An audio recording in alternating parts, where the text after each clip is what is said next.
आपके जीवन में क्यों ब्लेसिंग नहीं है? थोड़े से समय आप ध्यान करें।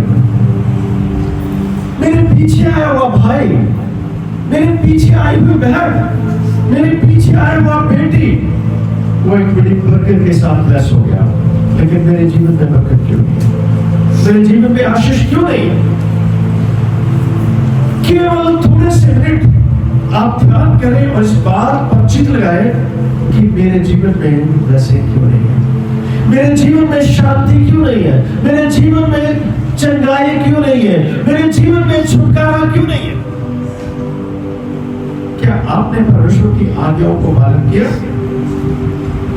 या फिर आपने इग्नोर किया, या फिर खुदा के कलाम को आपने सुना और पीठ पीछे फेंक दिया? 50 ज़बूर में कुछ ऐसा लिखा हुआ है कि जितने लोगों ने मेरे वचन को सुना और उन्होंने शब्द को पीठ के पीछे फेंक दिया, वो ब्लेस नहीं हो सकते, आशीष नहीं हो सकते। आज का शेष वचन है मसीह लोग, मसीह पास्टर,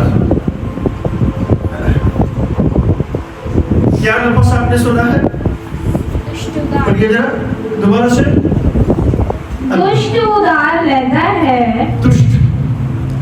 आप तो प्रभु यीशु मसीह के शिष्य हो, आप तो ब्लेसिंग पर्सन हो, आप तो खुदा की इबादत करने वाले हो, आप परमेश्वर की स्तुति और महिमा करने वाले हो, फिर आपके अंदर ये स्वभाव कहां से आया? इसका मतलब आप परमेश्वर के वचन को नहीं सुन रहे, आप परमेश्वर के वचन को पालन नहीं कर रहे हो। दुष्ट उद्धार लेता है, यहां पर लिखा है। आप दुष्ट हो कि परमेश्वर के बेटे? ध्यान करो इस बात पर कि आप परमेश्वर के पवित्र लोग हो और आप परमेश्वर की पवित्र मंडली हो, या आप परमेश्वर के पवित्र लोग हो। हम दावे से कहते हैं मैं यीशु का हूं, अबे ऐसा होता ना, हम यीशु का है, और यीशु के लोग जो है उन्हें लोग ईमानदार कहते हैं। अबे क्या आप वफादार हो? क्या आप ईमानदार हो?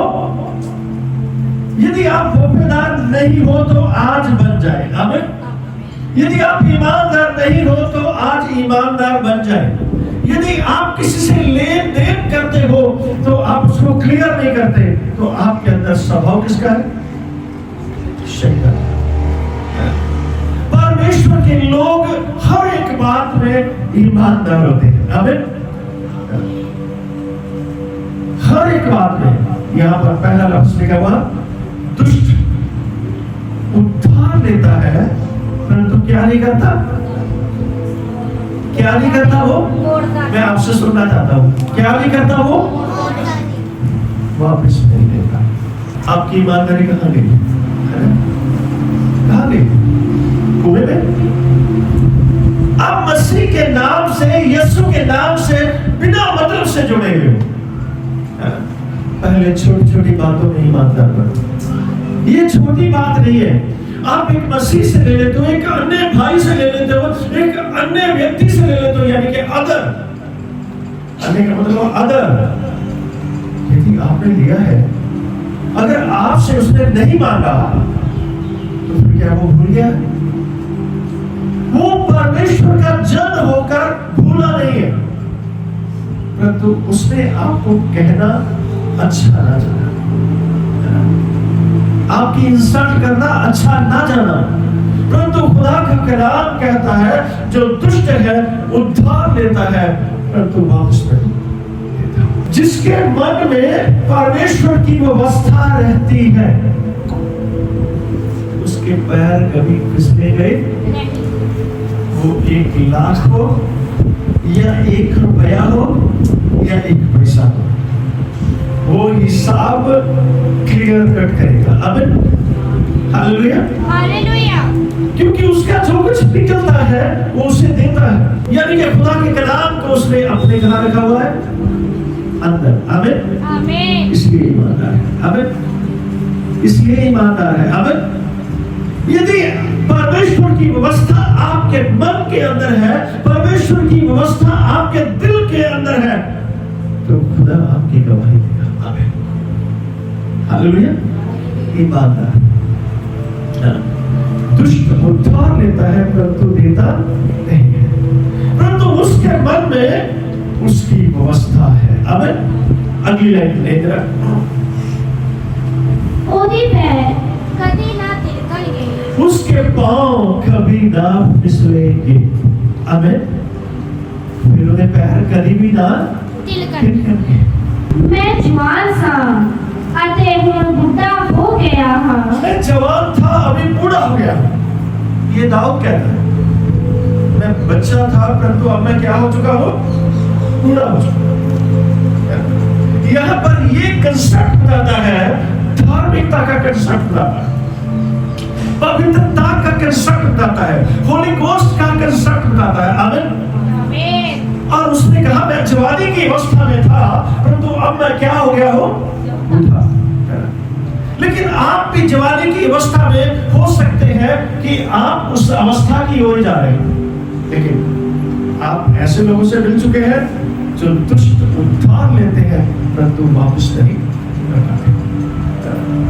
यदि आप सुन रहे हो तो परमेश्वर के साथ कुछ वाचा को बातें हैं। मैं मानता हूं कि इंसानों से गलतियां होती हैं, इंसानों से बड़े बड़े पाप होते हैं, लेकिन उनकी क्षमा भी तो होती है। गलतियां भी होती है, पाप भी होते हैं, परंतु उनकी क्षमा भी तो होती है। यदि क्षमा होती है तो जाकर हम क्षमा मांगते हैं। आमीन।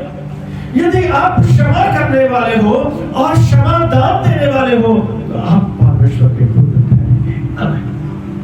हमारे लिए आज का दिन बेहतर है कि आपके अंदर उसका आत्मा धड़क रहा है, आपके अंदर उसका आत्मा चल रहा है। आमीन। तुसी माया के लोभ तो रहित रहो। आप माया के लोभ से क्या रहे, वर्जित रहो। आमीन। ਅਸੀਂ ਉਹਦੇ ਤੋਂ थोड़ा दूर ਉਹਦੇ लालचों की वजह मिला है। मैं ये नहीं कहता कि आपके पास धन ना हो, मैं ये नहीं कहता कि आपके पास मकान ना हो, मैं ये नहीं आपसे कहता कि आपके पास चीजें ना हो। खुदा ने क्या कहा है, सब कुछ तेरे पीछे आएगा। आमीन। कितने लोगों को ये वचन पता है, सब कुछ तेरे पीछे आएगा। मतलब आप उठाओ और प्रभु को धन्यवाद दो। इस वचन अनुग्रह कैसे पा सकते हो, आप परमेश्वर के साथ कैसे चल सकते हो कि यहोवा की बरकत तनी बढ़ाती है। यहोवा की ब्लेसिंग। हालेलुया। हालेलुया। सबके कानों में बड़ा शब्द यहोवा की बरकत। हालेलुया। वो आपको धनवान बनाने के लिए काफी है, आपकी औलाद को धनवान बनाने के लिए काफी है। आमीन। जो बुद्धिमान व्यक्ति है, जो ज्ञानवान व्यक्ति है, जिसका नाम सोलेमान है, और वो सोलेमान आपसे यूं कहता है कि यहोवा की बरकत तुम्हें धनी बनाती है। आप ज्ञानवान भी हो जाओगे, आप वचन के अंदर भी धनवान बन जाओगे, और आप शारीरिक तौर पर भी धनवान हो जाओगे। आमीन। आमीन। आत्मिक और शारीरिक दोनों बातें। आमीन।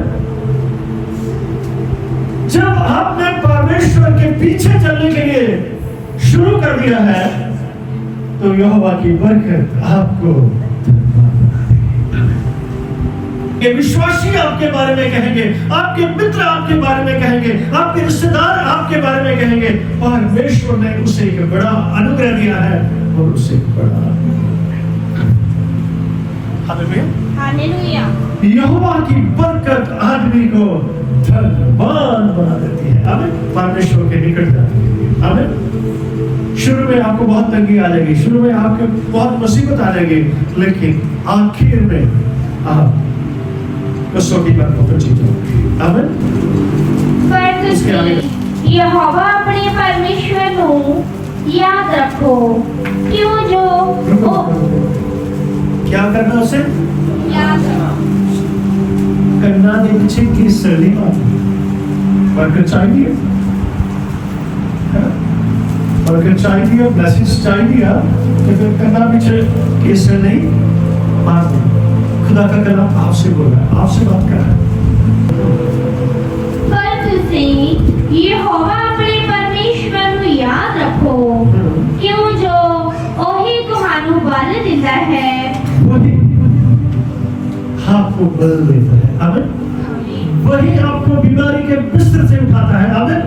वही आपके बीमारी और रोग से आपको चंगा करता है और वही आपको धनवान बना देता है। आमीन। हालेलुया। अपना हाथ उठाएं, प्रभु को धन्यवाद दें। आगे